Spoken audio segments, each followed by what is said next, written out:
Welcome to another edition of the Casual Hour, a podcast ostensibly about video games, but mostly about doing what Nintendo don't.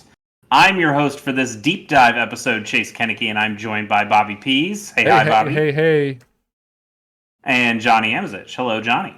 Hi, Chase. Are we going to be learning about blast processing tonight? Not exactly. That's a little old school for what we're going on here. You may have guessed though from the intro, but today's deep dive is about Sega.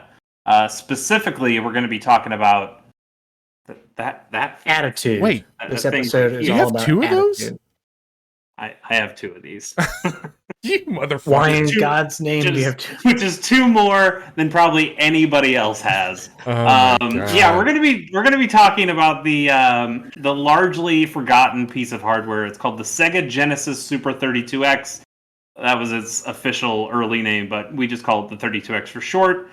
Before we get into everything that's happening with this story, I want to know, Bobby, Johnny, what can you tell me about the 32X? What do you know about it? Do you have any experience about it? Do you know any games that came out for it? Anything that I haven't told you that you are aware of the 32X? I've got a story for you. Oh, okay. Oh, please. So, my childhood best friend that explored games with me had an older brother that was old enough to be a bit more edgier than us, got to experience some things that we didn't get to experience at that age. I distinctively remember the day we had we moved the Sega from the bedroom into his parents' room that had a larger TV because we wanted to take advantage of the graphics. And he said, "I'll be right back. I got something." And he brought out what's behind you. And he says, "Are you ready to see Doom?" And I was just, I was like, "What is happening?" And you have to understand, we look back on this and it's bad by our standards now, but as a kid, seeing him put this big thing, but yeah, thing on top of the Sega, I'm like, "What are you doing to the Sega?" And then all of a sudden, he just chucks Doom into it. I was like, "What the fuck?" I didn't say that because I didn't cuss back then. About right. I was blown away by just that whole transformation that happened there. That was something, man. I remember that day very clearly. I only remember the 32X as what it was, a failed expansion for the Sega. And then I did watch the Video Game Historian on YouTube, did a documentary a couple of years ago. Which is very good, which I'm going to be pulling pretty liberally from, because he does great work.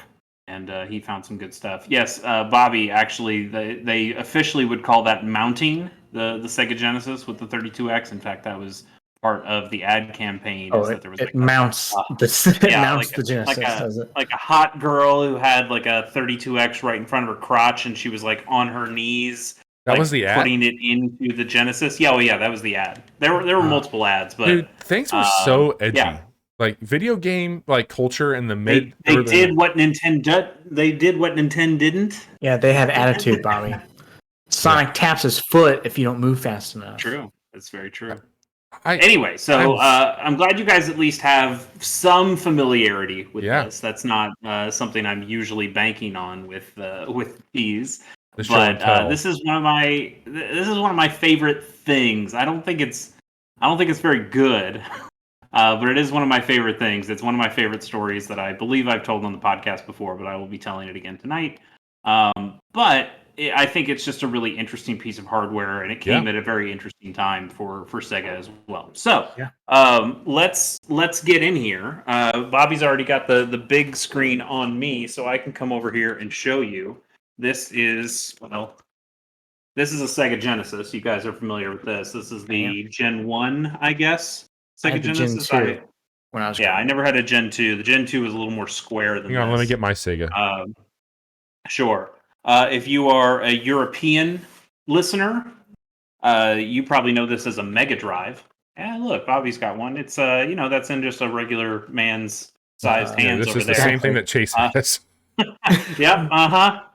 Shows a little size difference between Bobby me and Bobby. is 12 feet tall.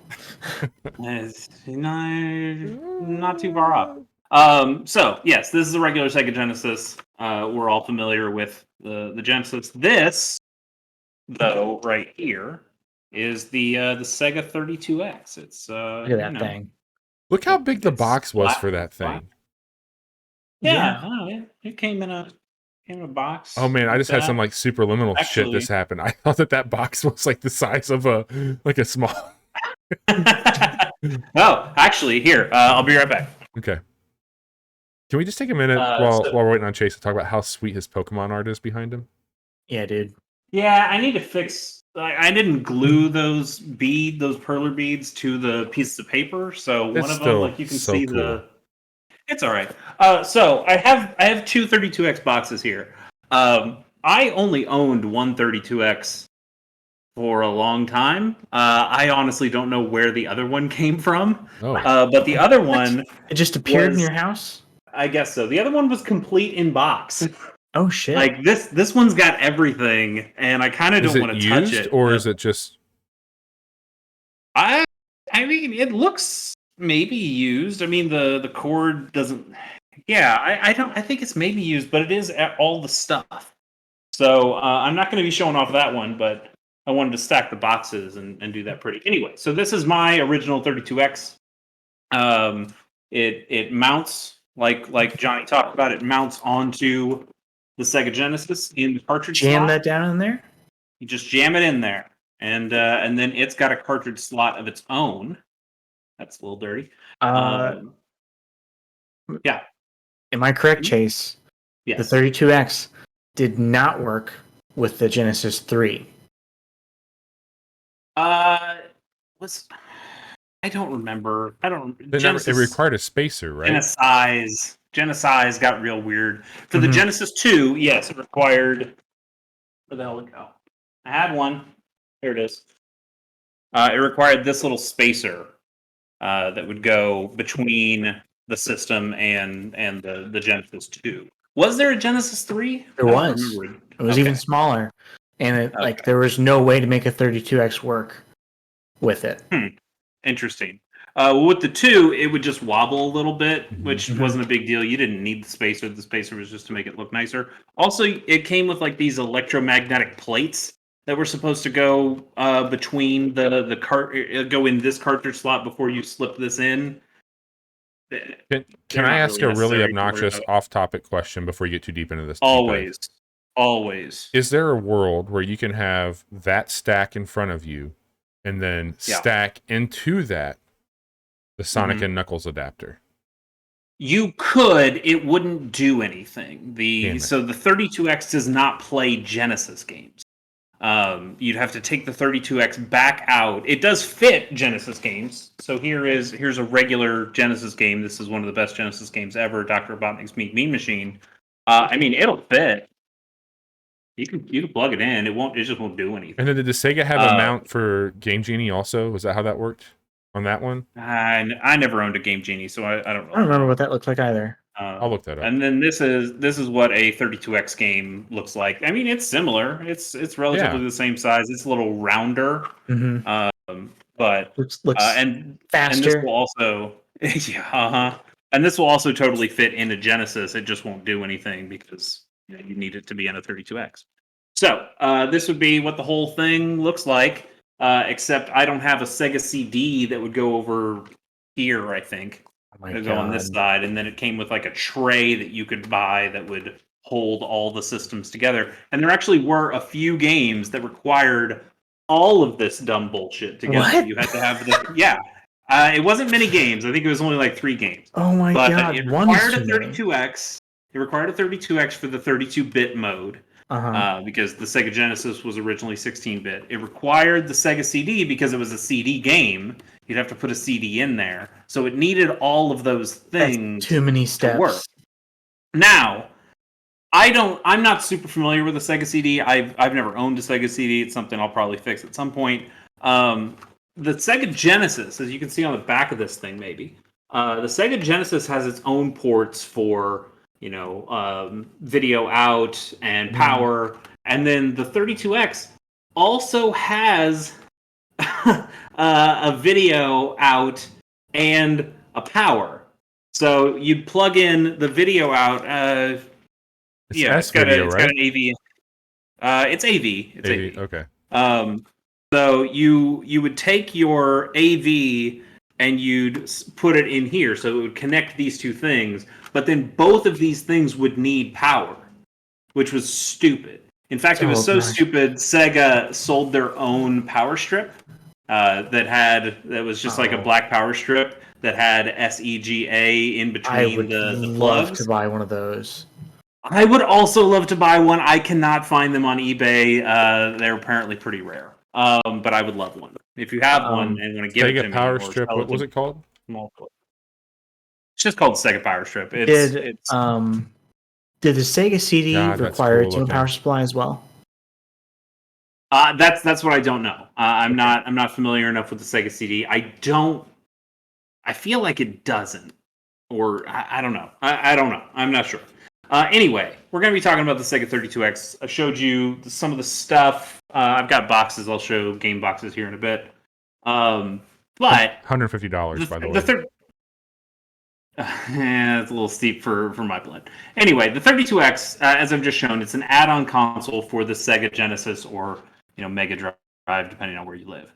It released November 21st, 1994. This was 5 years after the Genesis debuted in North America. That was in 1989, which is when I was born. So cool. It slotted into the Genesis cartridge slot, as I showed you. It featured a new cartridge slot of its own. It also required its own power cable, and it could use either of the Genesis 3-button or 6-button controllers. I never owned a 6-button controller. I don't know why I didn't. I should have. Weird. I never did either. My 3 buttons over there. Actually, I have a 3-button for a Genesis 2 because it's all black, and the one for the Genesis 1 has red accents on it. I had one of each. I don't know why. But it also had some additional functionality with the Sega CD add-on for some other certain games, like I said. So at the time, when this came out in 1994, at the time we had a lot of players in the console market. It was not just Sega and Nintendo as a lot of books and other things like to go with, like, console wars. It was all Sega and Nintendo. Like, those were the two biggest for sure, but there were actually a lot of other ones as well. So we had the 16-bit Super Nintendo. We all know about that one. Panasonic and Atari were both also still in here as well. Panasonic had the 32-bit 3DO at the time, and Atari had a 64-bit Jaguar. I keep mentioning the bits because back then that was the big deal. The way we talk about something like 1080p or 4K or HDR or that kind of stuff. It was all about the bits back then. All the manufacturers wanted you to know as a customer, as a consumer, was the more bits, the better. Yeah. And the bits, I'm not 100% sure on the technology part, but I know the bits corresponds to colors and like the number of colors you could show on screen or number of colors you could show on screen at one time. Maybe also some stuff about like the processing power. I don't 100% know on the tech specs. Does anybody know anything more about that kind of stuff? Nothing really beyond what you said. Like it allowed it to process more complex information. Okay. Yeah. And it's like a 32-bit operation, has however many more characters than 16-bit does, and I'm sure I'm completely misconstruing what it actually is, but right. But that's what the manufacturers wanted.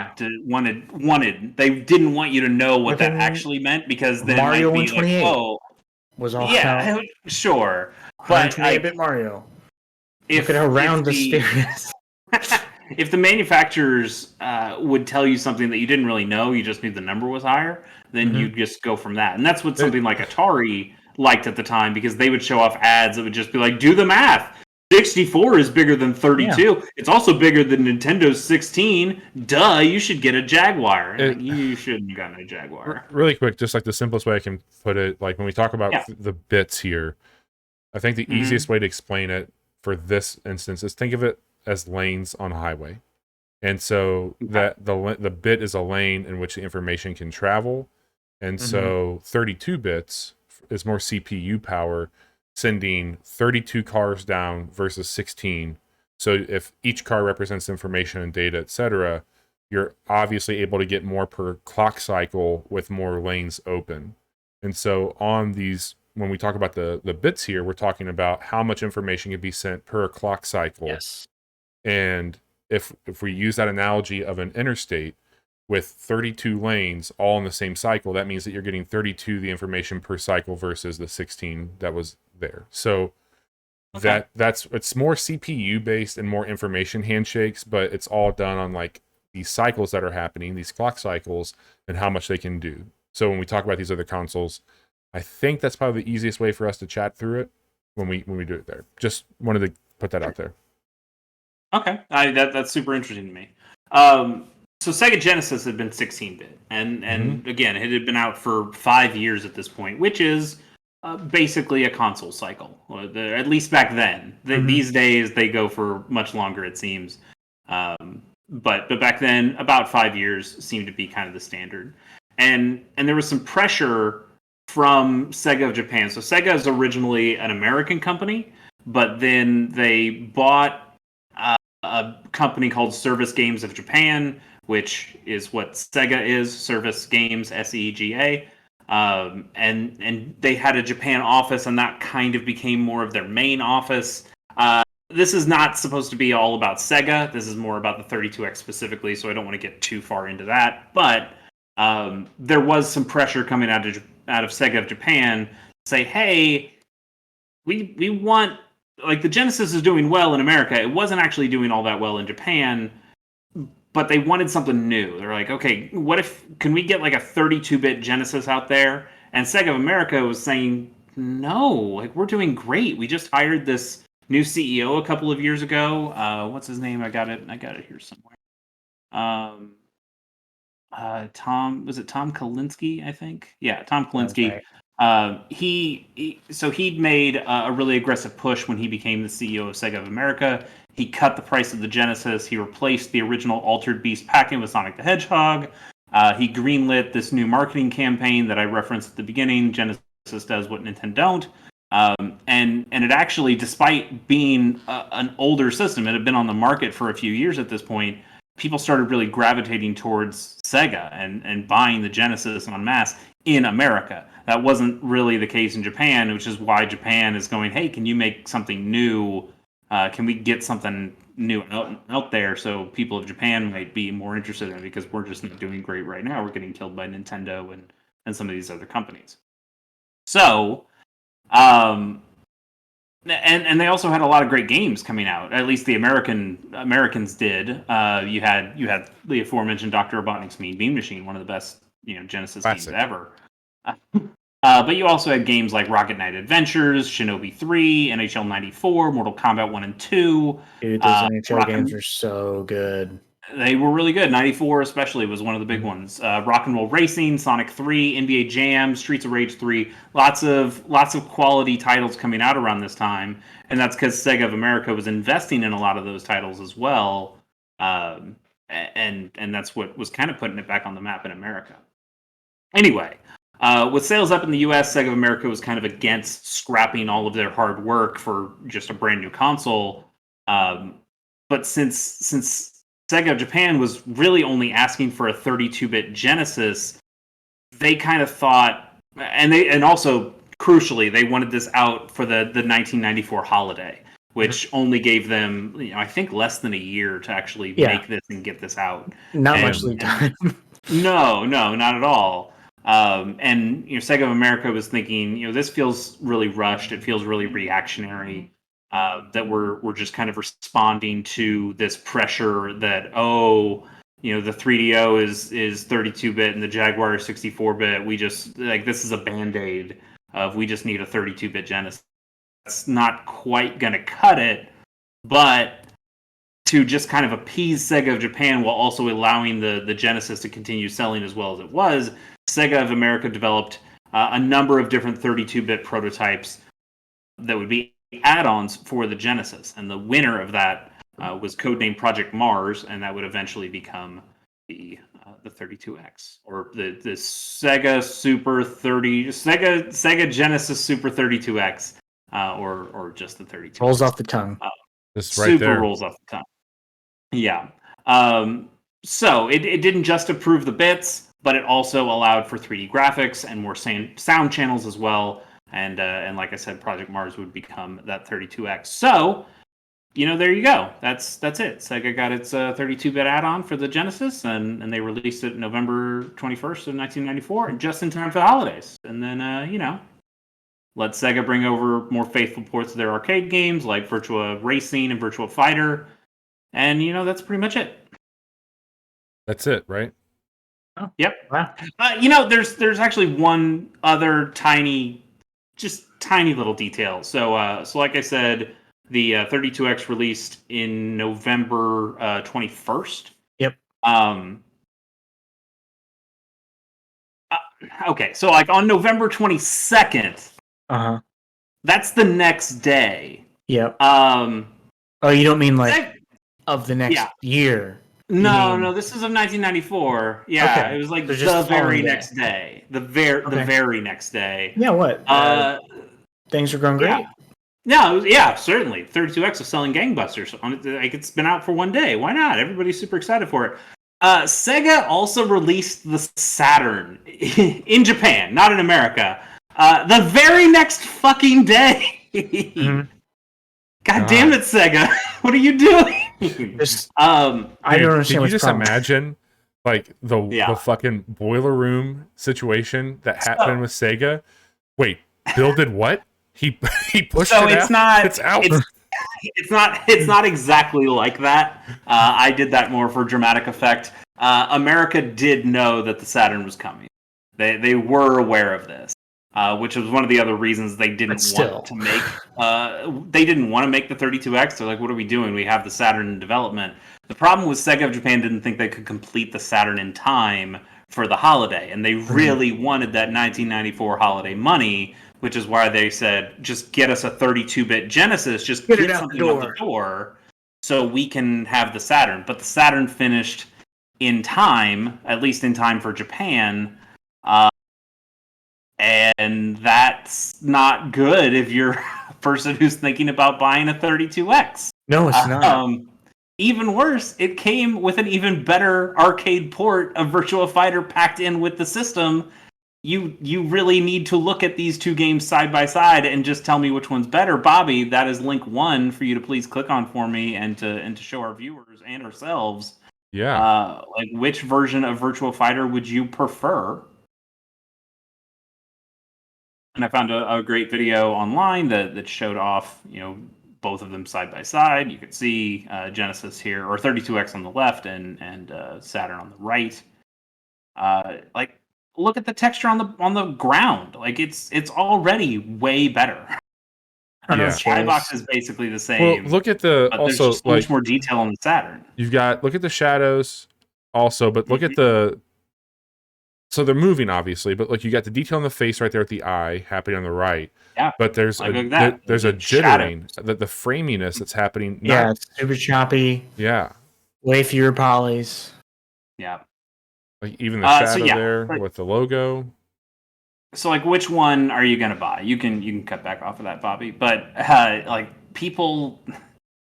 This was a time where we didn't necessarily the American market didn't necessarily know what was going on in Japan at the time. So it's not like it's not like it is today where we can look up on the internet and go, "Oh, this just came out in Japan, maybe it'll come over to America."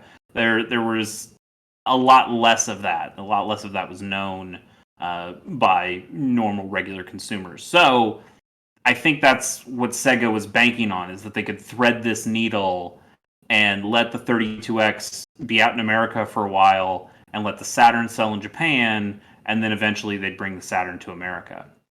And that's just not really how it worked. The word kind of got out that the Saturn was coming, and when you are in America and you're thinking, well, should I buy this 32X, or should I wait for the better console that Sega is going to support more because that's their next console, you just don't buy it. So that's the problem. Actually, the 32X uses some of the same technology, some of the same chips that the Saturn does, and that's because the Saturn was being developed at the same time, which just makes things even worse. It's just like a Frankenstein's.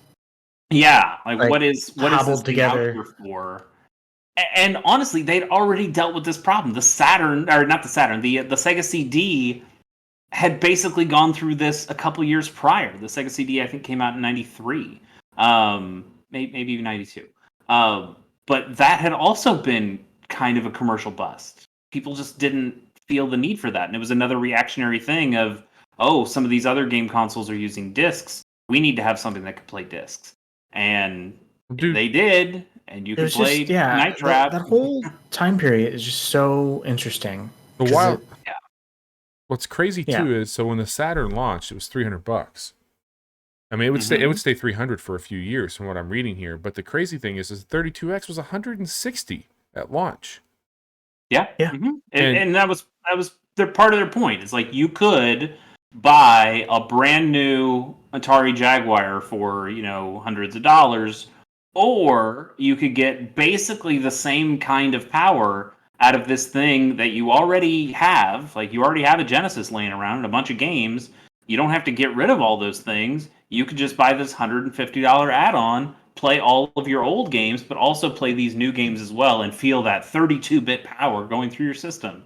And that sounds kind of good until you think, like, well, they've got another thing happening that like, this is temporary. This is all just temporary. And that was the really bad part. So, the answer to who was going to buy the 32X when they had the Saturn in the wings was just not many people. Sega of America even dropped a $10 million ad campaign. I mentioned the woman mounting the system, which was one of the highlights. But then they also had some other, like, this was still Sega doing really like interesting breakthrough kind of really aggressive marketing that certainly got to people. It was certainly memorable compared to, wasn't there one with like a kid white bread, like shocked at what was like looking at the two things stacked up, and it's like asking his parents like, what are those consoles doing, or what? Like, like what's that one console doing to the other one? Yeah, there was a lot of fucking going on with the ad campaign. Oh God. What more do you want? But it broke through that clutter for sure. It was memorable. It was getting people's attention, and that was better than kind of the white bread stuff that Nintendo was doing. So the 32X did actually sell somewhat decently. It sold 600,000. Sold out of its 600,000 console stock during that holiday of '94. It only launched with 3 games: Virtua Racing, Doom, and Star Wars, and we'll get to those in a bit. But the sales quickly dropped off as people just were waiting for that Saturn to come out. And in fact, in a panic move, Sega even surprised U.S. consumers by bringing out the Saturn 4 months ahead of time, because they knew that the 32X wasn't doing that great, and they were just trying to kind of save face at this point. So they brought it out. It was supposed to, or let me hear a little bit more. So it came out in May of 1995. It was supposed to come out 4 months later, but then they were like, "No, fuck it, let's put it out. Bring it out in May." They held a conference, and it's out today. Yeah, and here it is. Go buy them. And then Sony came in, $399. Yeah, the PS1 and really fucked them. Yep. And then we know what would happen with the Dreamcast later, and we'll get to that one as well. R.I.P. But really, like, those moves really just cut the 32X down at the knees before it even had a chance to really get going. And now we were in Saturn Town. So as that was going on, the 32X, it would continually see its price getting slashed. It would go down to $20. This thing that was $150 when it came out slashed all the way down to $20 before Sega of Japan would eventually just say, you know what? Anything that's not a Saturn, fuck it. We're just not making them anymore. Sega CDs, Sega Genesis, Game Gear. Game Gear might have been dead before then, but they're like, no, we're done. We are a Sega Saturn company now, and that really closed the door on anything else happening with the 32X.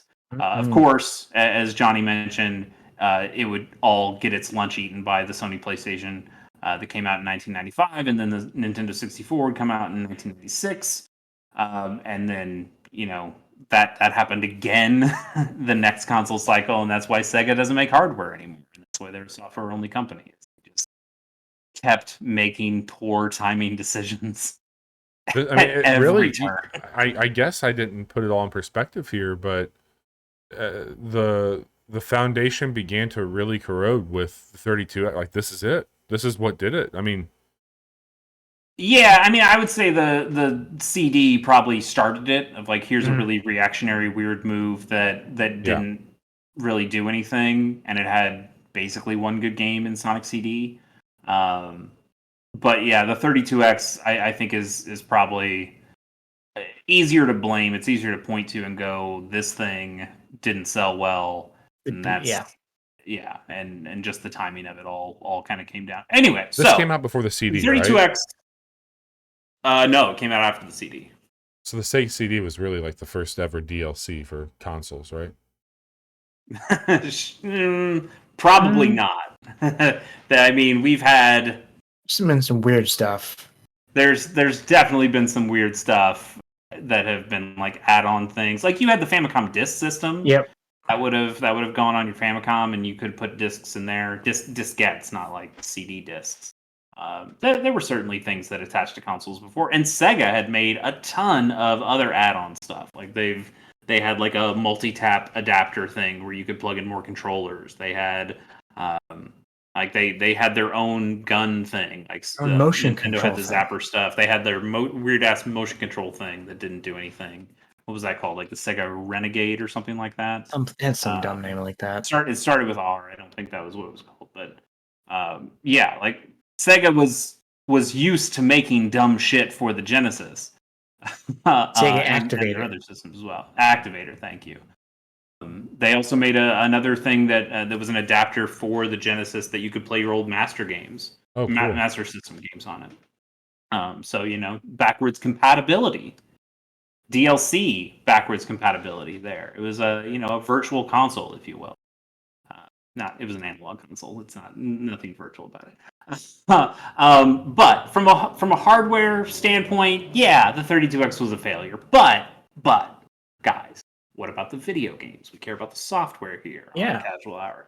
So in total, the 32X library consists of 40 games. And like I said, a few of those required both the 32X and the Sega CD add-on. We'll just not worry about those. That is more than the 22 games that we got for the Virtual Boy. So, success. Yeah, good job. Sure. Yeah, that's something. But when you compare that to something like the Nintendo 64 that came out a year later, that had 393 games, or the Super Nintendo, which was out at the same time, even a little before, that had 725 games. Or maybe think about the PS2, which would come out a little bit later. 4,379 games. Holy shit! That's 100 times more than what we got from the 32X. So not a ton of variety, but hey, what about the quality? Look good, right? Like they at least look good. You don't need you don't need many games if they're all great, right? They all bangers. Huh?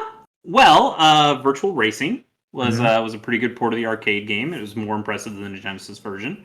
Bobby, I've got a clip there if you might feel up to that on the screen, so you can see like this compares. So Virtual Racing came out of the Genesis, but it also got an upgraded version for the 32X, and I think this is really where you can kind of show, hey, the 32X is a significant upgrade over what you got out of the Genesis. Like the Genesis is doing maybe like some bullshit 3D, and the 32X, like those look more like cars. Like that's a thing. And Chase, okay, like, I gotta say, like this is, I don't know who's gonna watch this, right? Eventually, but like people that were not around when this was happening. And I'm not trying to sound like an old head. Cutting edge. It really, I mean, like all bullshitting. Like this looked insane. Absolutely. Like this was a very big deal to see that sort of improvement not that far over past from these sprites. Yeah. And I think it was a little weird because we already had this improvement. It's called an arcade. You go to an arcade and you can see these games, and they look this good all the time. In fact, they look better than that. Yeah. The name of the game at this point was who could make ports of arcade games that people loved. Who could bring those to home consoles in a form that didn't completely fuck them up. And if you look on the left and you look at the Sega Genesis version, you go like, that doesn't look like it did in the arcade. If you look at the one on the right, you go, wait, okay, this looks more like what I was real thing. Throwing. Yeah, and like I was throwing quarters into that machine. Now I can just bring it home, and all I have to do is play it whenever I want. That's pretty good. That's not bad. I mean, we had Street Fighter 2, different versions of Street Fighter 2 coming out for the Super Nintendo and Genesis, and which one was closer to arcade perfect? Like that's mattered to people. To that cockpit view, yeah. I mean, the Genesis did too, but look at the cockpit. Also, view. Like it's clearly better on the 32X. Not only were they trying to find people who can port it, but just the complexities of putting power. I mean, shit, the 32X you had to mount almost another Sega on top of it. But how they were able to try and bring the power of the arcade, let's just use that again, the boards inside the size of those boards at the time into a package much smaller that would not heat up and be in your home and all that stuff. Like, this was like a lot of R&D that was also, like, to your point earlier, they're already planning shit alongside it. And like, you look at a lot of today's standards, like when we look at technology year over year increases, well, engineers have had the same chassis for a year. Like when we see the Switch OLED that's getting ready to drop out here in a few weeks, yes, people were kind of let down and they're just putting the same components into it, but they're able to maintain a physicality with that after years of being able to just look at it and increase some stuff on it. Where back here at this point in time, the only solution was to charge $160 to put something you mounted to the top of it.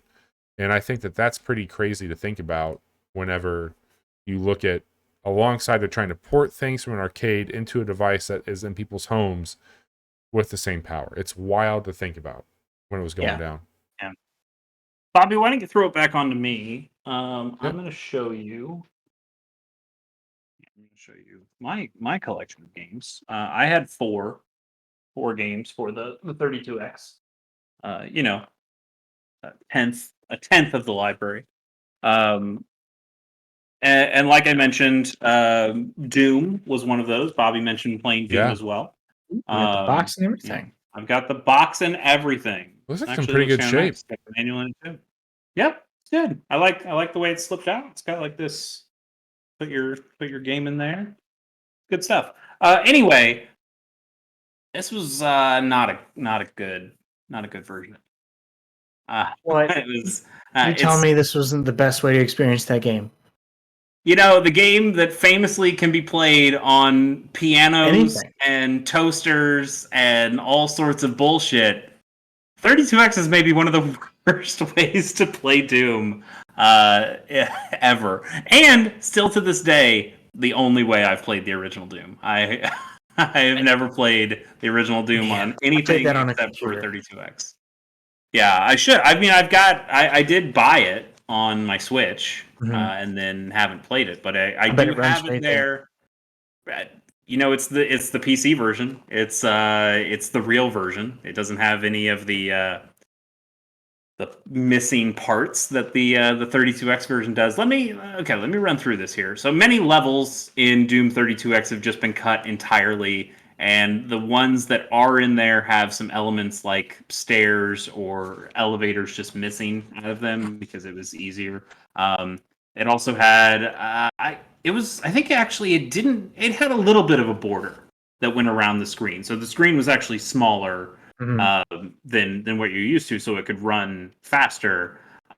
Wasn't nearly as bad as the Super Nintendo port of Doom, which I believe is the worst version of Doom.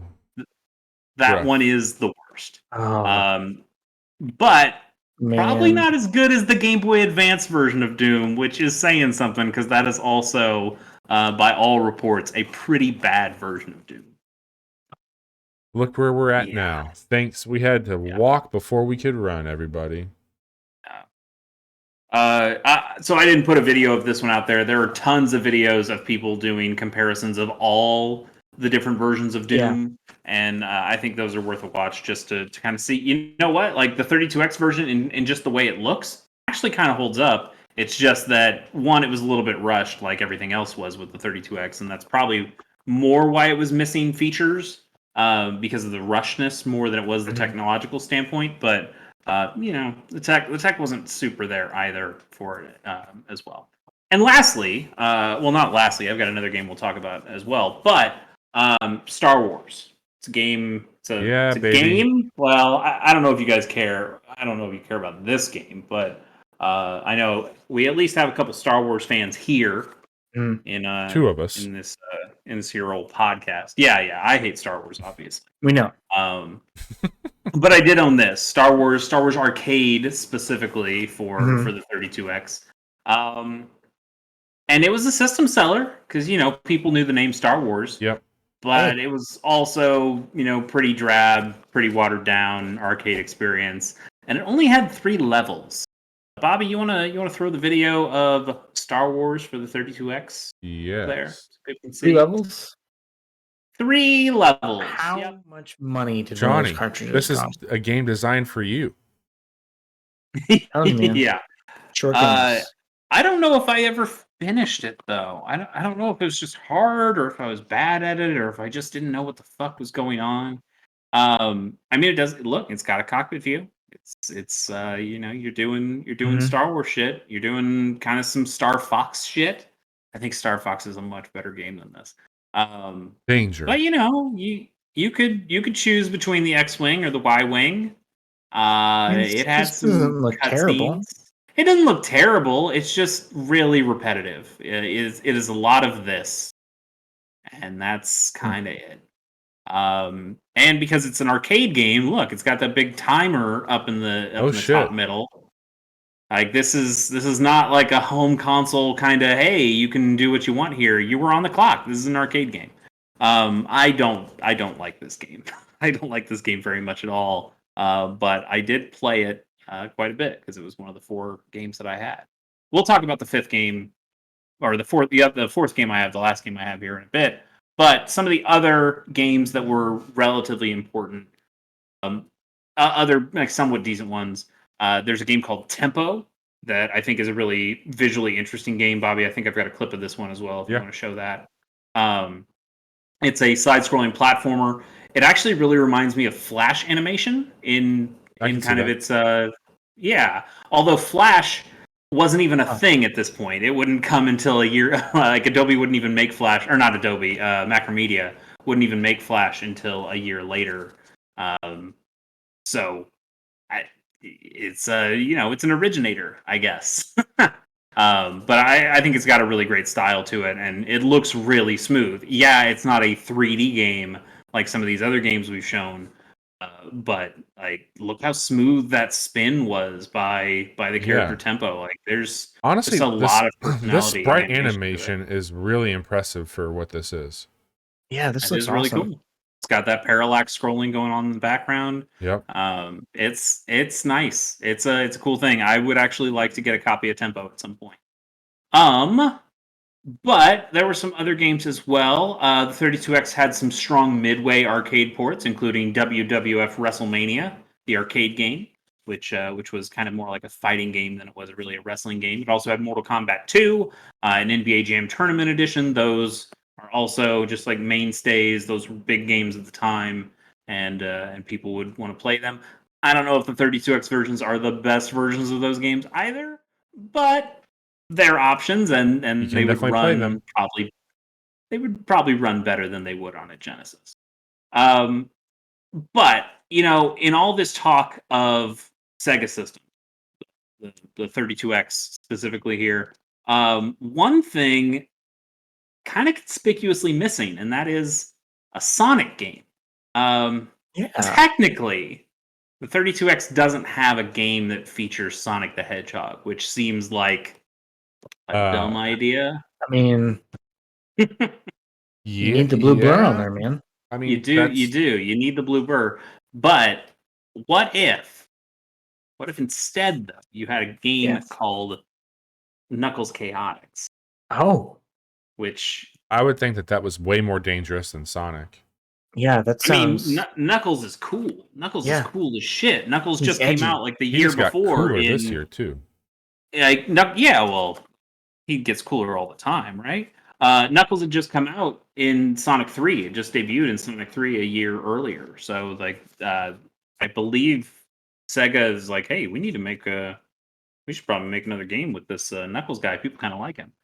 And that's where this one, Knuckles Chaotix. It's actually the whole reason I own one 32X and eventually apparently a second.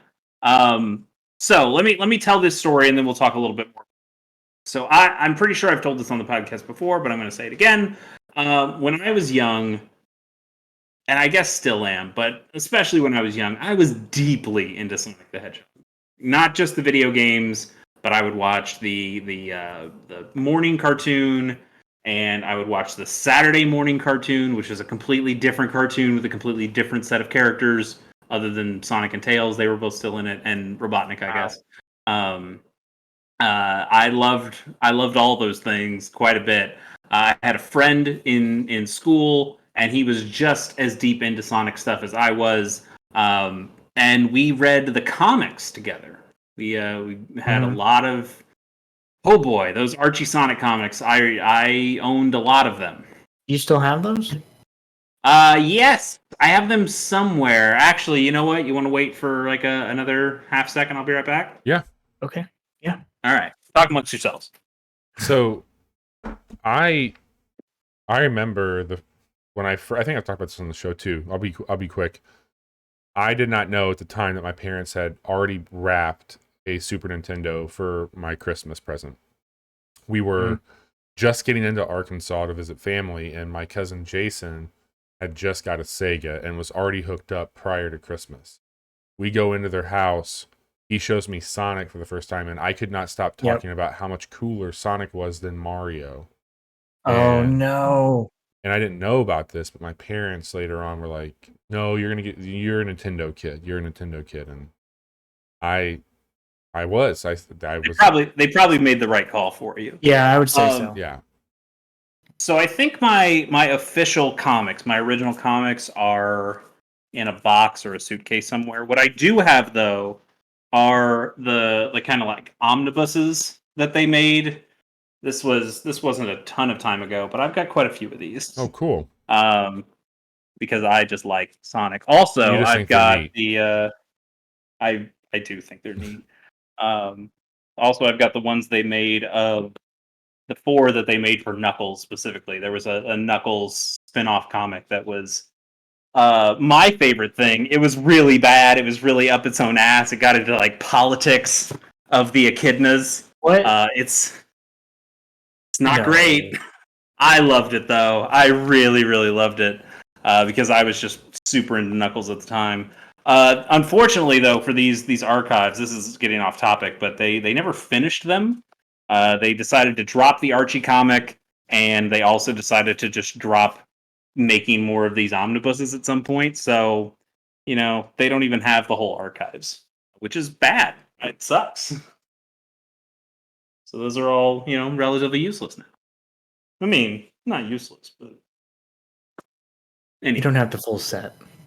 I'll never have the full set. No one will. It's sad. I think I've got like an Amazon pre-order for Knuckles Archives issue 5 that's never going to get completed because it never happened. Oh man. Dude, Knuckles was so much cooler than Sonic. That's what I thought. Knuckles could glide, damn it. He was red. Yeah, he's got his cool dreadlocks. He's got his sweet gloves with the knives on them. You know what though? Yeah, fuck Tails. He's the Poochie of the Sonic universe. Only people actually like him. That's rude. If Sonic is Fox, Knuckles is Falco, and Slippy is Tails. Yeah, I think that's fair. And then like Uncle Chuck, you don't know who Uncle Chuck is. I was a Tails guy. I thought Tails was awesome. That makes a lot of sense. Tails was cool. It does, it does make a lot of sense, but I do like Tails. Anyway, so Thanks, Bobby. big Sonic fan over here, as I think I have shown. But one day, this friend in school was telling me about this game called Knuckles Chaotix, and he was telling me, "Oh, it's got every Sonic character in it you could imagine." And like, Knuckles is obviously in it; it's got a name on the box, but it also had his whole Chaotix team. Again, that name is on the box. You guys, sure, Bobby, why don't you just tell us who the Chaotix team is? You know them so well. It's Amy. It's four members. It's Knuckles, and it's God damn it, Tails. Okay. Over 4. Johnny, do you want to take a stab at any single member of the Chaotix? I was going to say the same thing as Bobby did. Big the Cat. Big the Cat is not part of the Chaotix. God damn it. Very disappointed in all of you. The Chaotix, as everyone else knows, I'm sure people are just screaming at their TV. Yeah, they're very upset. Computer monitors. The Chaotix team is Espio the Chameleon, Vector the Crocodile, Charmy Bee, and Mighty the Armadillo. Mighty the Armadillo was the original design for Sonic the Hedgehog before they decided he should be a hedgehog instead of an armadillo. So that's cool. Jason, did you Vector have any looks video awesome. of this one, by the way? Eventually. Okay, sorry. Yes. I We'll get to want to make sure I didn't miss something. I'm telling a story right now. Oh, yes. That's what's going on. I don't want you to pay attention to that stuff. Mighty the Armadillo also was part of that Sonic Mania DLC, which you might remember. He was also part of an arcade game called Sega Sonic the Hedgehog. It was him and Sonic and Ray the Flying Squirrel. And Ray, I believe, is also in that Sonic Mania DLC. But yeah, Mighty the Armadillo is one of the Chaotix. Anyway, so all of these characters were going to be in the game. That's what he told me. And that's actually true. All those characters are in the game. Unfortunately, though, he told me a lot of other characters would be in the game, too. You guys are going to know all of these classic characters. We're talking Bunny Rabbit, Antoine D. Coulette, Rotor, Dulcie, Princess Sally Acorn, all of your favorite characters. Princess just Sally Acorn. A little quiz for you guys. Bobby, I'm gonna pick on you again. I'm gonna make you go first. Of these 4 characters I named, well, I named Bunny Rabbit too, but I think you can know that she's a rabbit. She was a rabbit. She was actually a rabbit and a robot. She got partially roboticized, but Sonic saved her. She's got like a Mega Man arm and mechanical legs, but the rest of her, especially this area, is still furry. So do with that what you will. But the other 4 characters I mentioned, that's Sally, Antoine, Rotor, and Dulcie. Bobby, what are the animals that these characters are? Sonic's a hedgehog. Tails is a 2-tailed fox. Bunny Rabbit's a rabbit. What do you got? Rotor's a top. A mechanical top. That's not an animal. That's not even an animal. This is an Inception.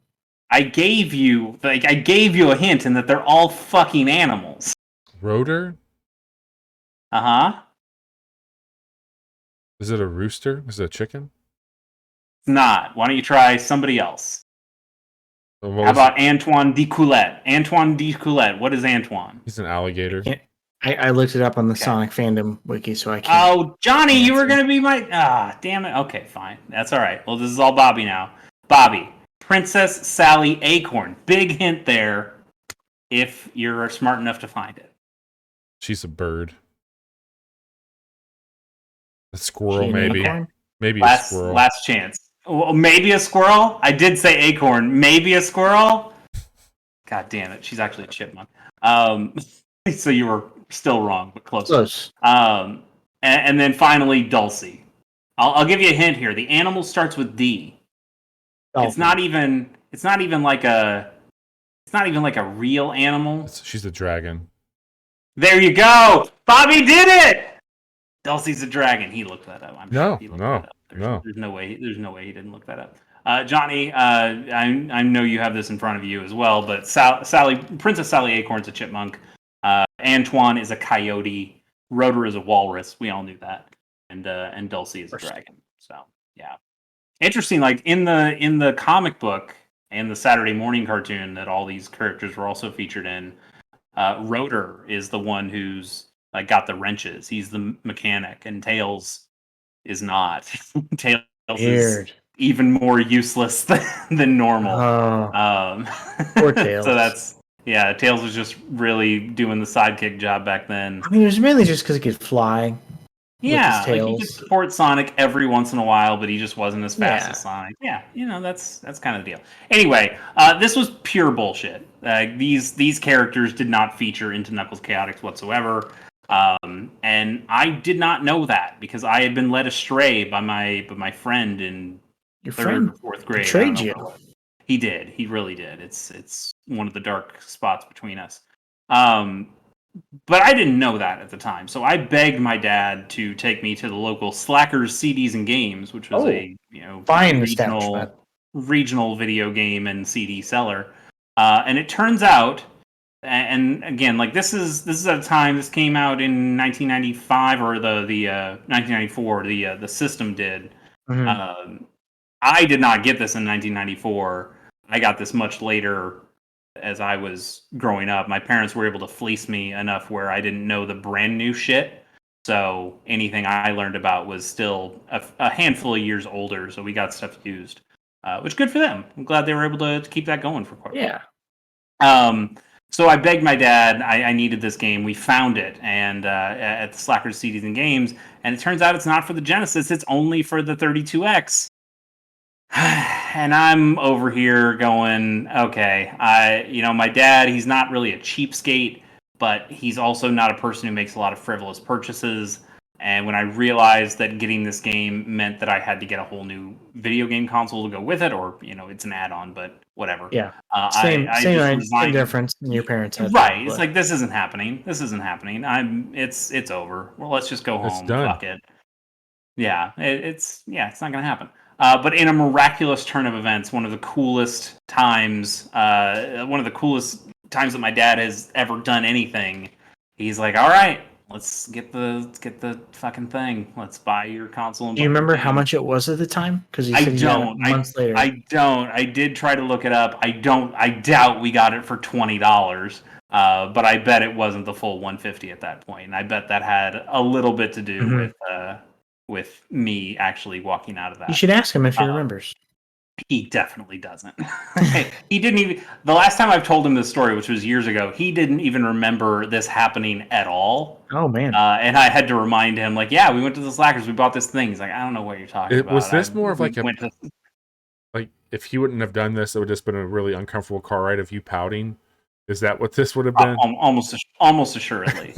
Yeah, it probably would have led to a lot of pouting, but. I mean, this kind of thing had happened before. I wanted or maybe around the same time. I'm trying to think of the timeline. I wanted a copy of Kirby's Dream Land 3 for the Super Nintendo because I love Kirby's Dream Land 2 on the Game Boy. It is one of my favorite games ever. And it's just like, no, that game's too expensive. You're not getting it. And I never owned a copy of Kirby's Dream Land 3, and that's sad. And to this day, I don't own a copy of Kirby's Dream Land 3. And it still makes me sad right now. Or Yoshi's Island. I wanted Yoshi's Island for a long time, and just no, too expensive. Yeah. So I ended up buying, they agreed to purchase the strategy guide for Yoshi's Island for me because that was much cheaper, and it was something that kept me busy. And I read that book, that guide cover to cover. Wow! Before you even touched the game. Oh yeah, like I would take it to school and just look over all the enemy designs and look at all the stuff and thought it was the coolest shit. And then I think they realized like, oh, he really wants this thing, so I ended up getting it for a birthday at some point. Yeah, it probably would have led to a pouty car ride, but it wasn't something that was outside the realm of possibility. But what did seem outside the realm of possibility was actually him saying, yeah, let's buy this thing. So he got the console, he got the game. And not only that, said he thought it was pretty dumb to just buy a new console with one single video game. So he's like, go grab a couple more. And I can say, I do have that copy of Virtua Fighter here. This is the Virtua Fighter that I bought back then. It's got a $2 sticker on it, and that's even got like a little slash through it. So I think the slash might have been, hey, you just bought this thing, so let's put a slash on it to show that it's, yeah. But yeah, $2. That's not a lot for a game. $2 for, you know, a pretty cool video game, and not as good as the Saturn version, but I like Virtua Fighter. And I got Star Wars, and I got Doom. I'm pretty sure Doom was just a thing that they threw in because I would not have cared about Doom at the time. Right. And not a lot you know, this was probably still pre-Columbine. That shooting happened in 1999. Yeah. I know the 32X wasn't new when I got it. This probably still would have been pre-Columbine, so I don't think anybody really knew about Doom. My father also, for Christmas one time, when I had my original Xbox, would buy me the Grand Theft Auto double pack. Yes. Grand Theft Auto 3 and Vice City. And he's like, oh, so are we going to play this together sometime? You know, it's a racing game, right? It says Grand Theft Auto on it. And I'm like, well, you know, it's not really a racing game, and it's really more of a one-player thing. You know, oh, okay, well, don't worry about it. And then much later, he was watching the news and went, hey, I just heard something about Grand Theft Auto. Isn't that the game I bought you? I'm like, yep. He's like, you killing these hookers in the street? I'm like, that's not what I do in the game. All right, well, I guess we trust you. Like, okay. I had very similar conversations with my parents. Yeah. Anyway, so GTA 3 came out. Yeah, that's man. So it ended up being okay. Like I got these 4 games, and one of these 32Xs over here. You made out like a bandit. I thought so. I never bought another 32X game after that, which I don't know. You? That might speak some volumes. I did have Knuckles Chaotix though, which was the most important thing. And when I put it in the console, imagine my surprise when I go, it doesn't have fucking Antoine Decoulette in this game. I was lied to. Did you yell at your friend the next day? Absolutely I did. I was so angry. I still am angry to this day. It doesn't make any sense. Like when I think about it, it's like, yeah, obviously all these fucking characters wouldn't be in there. That'd be stupid. But I still want to be mad, so I allow myself to be mad. So I played those other games, but I played a lot of Knuckles Chaotix despite my disappointment. You know, all of those Chaotix members had their own kind of special abilities, and it was all traversing like these Sonic-style platforming levels. It still was a side-scrolling platformer. And the different abilities, you know, Knuckles continued to have his trademark glide and his wall climb. Bobby, I think you can put the video up at this point if you want the clip. So we had Knuckles. He did Knuckles stuff as you'd expect. SBO could run on walls and ceilings because he's a chameleon. He could stick to stuff. Mighty could also do some wall jumps, and Vector had an in-air boost when you jumped up with him. And Charmy, as a bee, he could fly, which was pretty good because despite being a side-scrolling platformer, this really wasn't a traditional Sonic game. As you're seeing here, you have 2 characters on screen at any one time. And that's because that's how the game works. You have these characters. Well, this is a bonus level that's being shown now, but which also I think is a really good bonus level, really cool looking bonus level. Yeah, that showed I love those shit on the designs, 32X. Man. It's really good stuff. But what happens here, and we'll get back to the real clip here in a bit, or Bobby, maybe you can skip through a little bit and find the normal side-scrolling game. But you had these 2 characters that were connected by this kind of magic tether in between. In the box, as you can see, like Knuckles is holding like this red bungee cord, and that's not in the game. You see, it's more like sparkles, so it's more like a magic thing. But the idea is that these 2 characters were connected by these power rings, and you could actually use the rings, use that tether to slingshot them around. You could hold one character in place and have the other one pull back and pull back and pull back, and you could see the tension, and then you let go and then let go of the character holding, and they would slingshot together and go super fast, way faster than a spin dash. There are spin dashes in this game, but you don't need them, or you shouldn't want to use them because it's so much better, it's so much faster to use the bungeeing around and to get those cool speed things. And also because of the way you could bungee around, the game world is actually way more vertical than normal Sonic games. You're Cool. more often traversing up and finding ways to get enough momentum to slingshot up like a loop-de-loop thing that would round you up to the top, up to the next floor, or you could have like somebody be on a platform and then you could have the other one hanging off the platform and holding that bungee. So then you could fly super up in the air, or you could just use Charmy because Charmy could fucking fly, and he would just fly around, and he would totally be a cheat code. Oh my God. There were lots of ways to kind of break this game, and it wasn't a particularly hard game, but I just really liked it. Depends on who you're asking. If you're asking me, I love this game.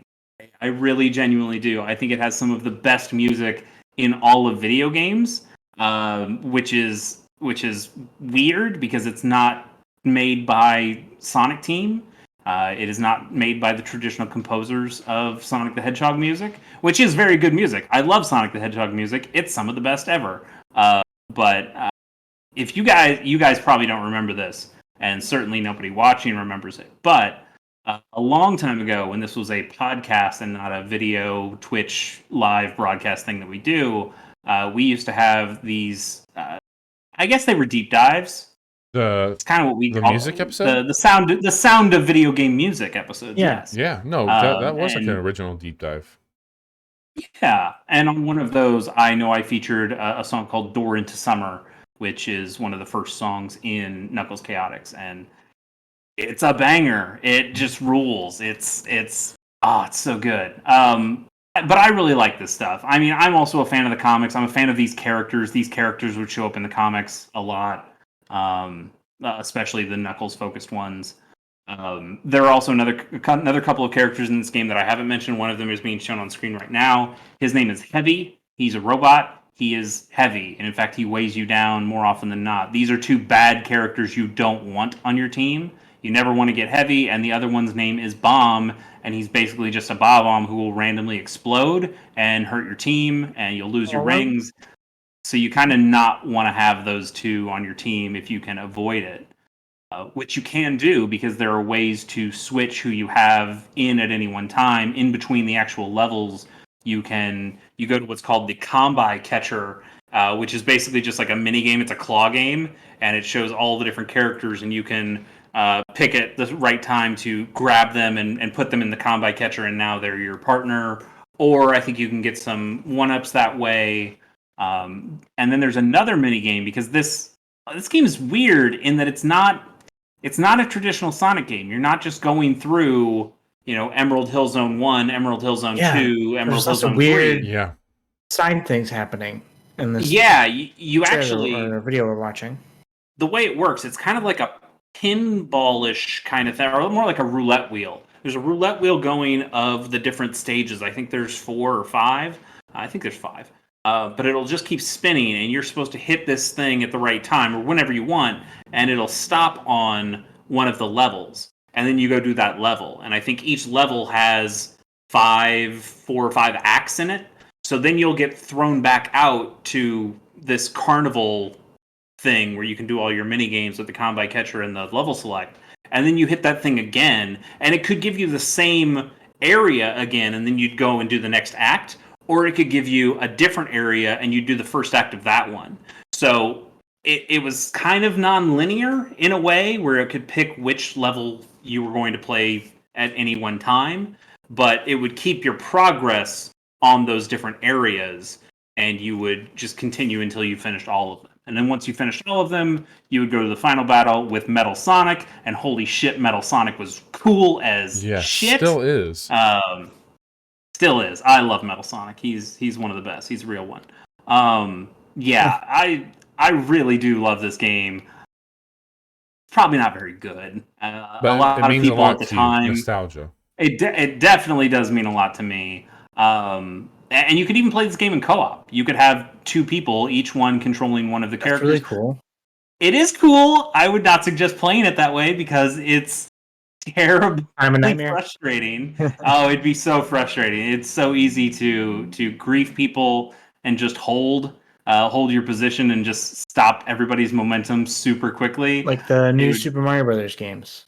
Yeah, You buddy. Honestly, even worse because you're not tethered to people in the new Super Mario Brothers game. Like, yeah, like somebody can just like fall off the back end of the screen, but in this, like, you're only as fast as your slowest player. I would not suggest you play this with your son, Johnny. I feel like he would be a nightmare. Worry about that. Anyway, I just really like this game, and it's the reason I still have a fondness for the 32X to this day. Because honestly, I think the rest of the game's pretty shit. At least the ones that I had. I liked Virtua Fighter. I liked playing as Jeffrey and doing power bombs on people, but it's not the best version of that game. Yeah, and honestly, as much as I like it, critics were not super happy with Knuckles Chaotix. It didn't have much challenge to it. It had some awkward design, especially its level design being so vertical. It wasn't the smooth speed that you would get out of a Sonic game because you were trying to go up and not to the right. What a weird artifact from that time. Yeah, you know, especially being Team Sonic, like it. It's probably this whatever studio made this was like, maybe this is our chance to prove ourselves, and they put it. Do you want a Sonic 99? A Sonic 99? No, absolutely not. I don't think that would be very fun. But I think that's where we can kind of end it. That's the story in the 32X. It was a poorly timed, largely forgettable piece of hardware. Should you go out and get one of these things off eBay? No, you shouldn't. Download an emulator. Like outside of Knuckles Chaotix, there aren't really any exclusive games worth talking about. There is another one. What is it called? I'm going to type in Hummingbird game 32X. Hummingbird? Colibri. That's what it's called. Kolibri. Colibri. You play as a hummingbird who's trying to save the world, and it's a side-scrolling shooter. That game always looked really cool to me. It looks like a spiritual successor to like Echo the Dolphin or something. That one and Tempo were like two other games. I was like, oh, those games look really cool. I'd like to own those, but I never did because other than Knuckles Chaotix, I really didn't play 32X all that often. So are you gonna play it tonight? Yeah.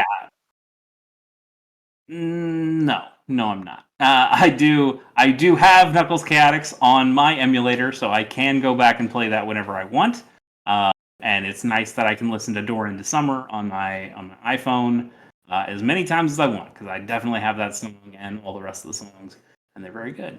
But you know, as you've seen in many of the deep dives that I've covered here, I'm a fan of weird, busted failure things, and that's why I'm friends with them. That's why you're here on the show. Exactly. That's true. Chase, thank you guys for indulging me in yet another one of these deep dives where I show you, some old weird artifact of video games. Love learning about this stuff. It's so interesting. It's cool stuff. It is cool stuff. And I also learned a lot as well. Like I knew about the 32X, which I feel like is a lot more than other people know. That I just know, what the letters mean and numbers. But the stuff about the ad campaigns, the stuff about the way the Saturn. I knew the Saturn came out relatively soon after. I didn't know it was the next fucking day. Sure, it was the next fucking day in Japan, but the next fucking day. How does that happen? It's gross. Is what it is. It's gross. Anyway, but the show. Do the things. Tell us about the stuff. First of all, I just want to say a very heartfelt thank you for the hands-on, just show and tell. Like it's so cool, man. Like we talk a lot about like the encyclopedia knowledge, and this is one of those moments where I'm happy to talk about being an older gamer, because we have lived. I mean, you more directly than Johnny and I, but I was on the fringe of this stuff, and to be able to go back to that memory, I anytime we do a deep dive where you do this shit, like it just the waves of nostalgia that come with it. So thank you so much. This is awesome. Really appreciate you always putting so much thought and care into these. They're a ton of fun. this is the halfway point through our week with the Casual Hour. We've had already some big stuff happening. Just to recap, Monday, Chase and I went back to Casual Mondays, XCOM Mondays, and I'm questioning why we even did that based off of how things went. I died. Yeah, I'm dead. Everybody's Everyone dead. died. Zed's dead, baby. So I think we see the writing on the wall on what's happening to the world by our decision making, and it's not great. So we're gonna run right through that wall. We're gonna run right through the wall. So that was on Monday night. You can go watch the video here on Twitch, video on demand here on Twitch, or you can go over to our YouTube page, which is youtube.com/casualhour, or you can head over to that website, which is thecasualhour.com, and check that out. Tuesday we posted a quick look, which is also on our YouTube page. A really exciting one, a game called Cardboard Kings, from a company down in Australia called Henry's House, and that game is in demo form, coming to PC. Can't say enough good things about that shop owning simulator. Johnny, that's a demo you should download. You're not technically buying another game, so I think you can do this, but it is Oh, okay. it is a demo that's, I think it was either Future Game Show or Gamescom where they showed that off, and it's a really cool little slice of what that game will be. Tonight, Chase took us on the journey for 32X. Tomorrow, we've got another surprise quick look going up at 9 a.m. Central on the YouTube page. But if you're listening to this as a podcast, just go to YouTube and check it out. It's already there. And then Friday night, Chase is going to take Friday off, and Johnny is coming back by. And in this moment, which always can change, but I think in this moment, we are pretty damn committed to playing Deep Rock Galactic together, a fantastic multiplayer game where Johnny and I will do our best to save Earth, planets, other places as dwarfs in a mining company. Rock and Stone. So that's us. Links are in the description of this podcast if you're listening to it. They're also in chat if you're watching it. And they're all over our socials at the Casual Hour, as you can see there. So lots of reasons to tune in. Some really exciting things taking place. Chase, outside of having really cool toys, you do other things. What do you do? Sure. I've got another podcast called Gamers on the Go that I do about handheld video games specifically. Bobby was on the last episode that I did with Pokemon X and Y. Oh, yeah. And I've got a couple other ideas for newer episodes that will, eventually get recorded probably. And then I'm also playing Super Robot Wars X on my YouTube channel. You can find that at ChasyK Plays. And you can find that on Twitter at ChasyK Plays, and I put them out there as well. They come out 3 a week. And just still churning through that game because I really enjoy it, and also want to get through it so I can get to the next thing. Pretty excited about the next thing as well. I also would like to make a heartfelt clarification, I suppose. Clarification, I think, is more appropriate here. I've been playing a lot of World Flipper. I know this is our deep dive. We're not talking about what we've been playing, but I've been playing a lot of World Flipper. I know I was pretty down on that game when I first talked about it on our last podcast last week. I don't know what it was. I must have caught that game on a really bad server day because they have sent a couple of in-game mail things to players going like, hey, sorry, it was kind of rough. Here's a bunch of, the orbs or whatever. And that game has been nothing but smooth since I've played it since. Same for me. And I have been having an absolute blast playing that game. And so I basically disregard all the bad stuff I said about that game from last week and remember all the good stuff and know that I'm amplifying it even further because that game is really, really cool. It is a really cool game. I've been playing it as well. I'm digging it. Awesome. So, Johnny, that leaves you up here. You are the dad of the show. You typically play things with your son. Children. What are you playing? Grounded? Yeah, is he still grounded? No, not still grounded. How long did that last? I think he's grounded like just a couple of days. I'm just curious what the grounding That's to get the point across. Yeah, like what is a grounding in 2021? I am much stricter than my wife, and I will threaten to ground him for a month or a week or whatever, and I get talked into scaling it back.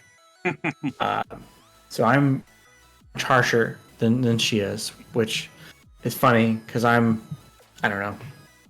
I'm just as sensitive as she is. Okay, I was. Okay. Safe. So, but I've been reading him the illustrated Harry Potter Sorcerer's Stone, and he's been so into that he asked me to start reading like 45 minutes to 30 minutes before he's supposed to be in bed because he's enjoying the story so much. You get to the point in the story where you talk about transphobia. Is that in there anywhere? No, Bobby, it's not. And I was just going to say something before you decided to sneak your way in there. Look, these stories mean so much to me. Shitty opinions that J.K. Rowling has aside, she wrote some very beautiful stories in Harry Potter that I think imparts a lot of really great things that stick with you, especially if you experience those as a kid. Especially if you experience them without thinking about who J.K. Rowling is. Like if you just read the material, I get getting something out of that. And when you're a kid, you're not necessarily looking up the author's tweets and all the dumb shit she says. Whatever dumb opinions she might have. She just copied Star Wars and put fucking robes on everybody that weren't Jedi cloaks. It's just Star Wars. And George Lucas just copied samurai films. What's your point? George Lucas doesn't hate trans people. You don't know that. Watch Star Wars. I don't know. That's my point. You look at Star Wars. I think he's pretty cool with trans anything at this point. Have you seen a Gungan? Have I seen a Gungan? Yes. We need to end this podcast. We do. All right. So you're reading some books with Jude, and he's no longer grounded. That's the update this week. He's not. He's playing Minecraft with his cousin who lives in Nova Scotia yesterday. So. His cousin. They're going bowling. Let's play some Minecraft. What's the IP address of your server? Oh, God. Please end the show. Chase, thanks again. Johnny, thank you. Yeah. We will be back Friday night, 10:30 p.m. Central, twitch.tv/casual hour for some Rock and Stone with Bobby and Johnny. You all be safe. Take care. Later on.